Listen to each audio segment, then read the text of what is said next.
Born in Berlin in 1930, Irene Butter grew up as a Jewish girl in Nazi-occupied Europe, forced to endure the horrors of the Holocaust.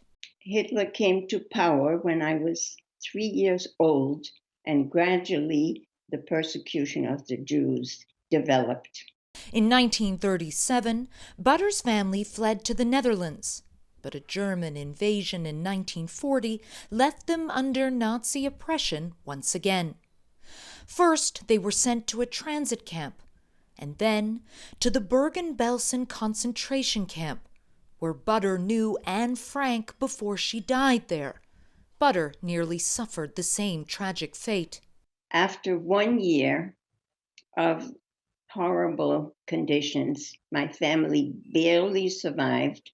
Not giving up hope was a very critical thing, to hope that the war will end, that I will survive. Soon after, Butter's beloved father died on their train to freedom.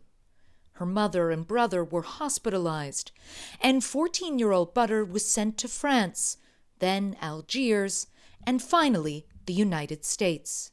I was separated from my mother and my brother for 18 months before we were reunited in New York to start a new life. In the U.S., Butter earned her doctorate, became a professor, and started a family, now with grandchildren bearing witness to her legacy. I actually heard about her story at a very, very young age, and I remember being terrified. I feel very, very fortunate to have a grandmother that is so, so strong, that has survived something like this, and I've learned so much from her. Telling others about her ordeal was not always easy for Butter. It took 4 decades before she could relive what she had endured in the Holocaust. What allowed you, or what prompted you to take on a more public role in discussing what you went through? Well, I would say one of the main influences was Elie Wiesel. I once heard him speak on the radio, and he said, if you were in the camps, if you smelled the air and heard the silence of the dead, then it's your duty to be a witness and to tell the story.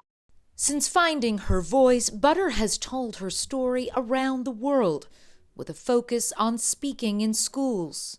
The responses I receive from students to my story who put themselves in my shoes and try to relate their own lives to it, that is what gives me hope. What do you want the younger generation, Shireen and Shireen's friends, to take away from the horrors that you went through? Well, I think we learned something. There are, again, echoes of the Holocaust.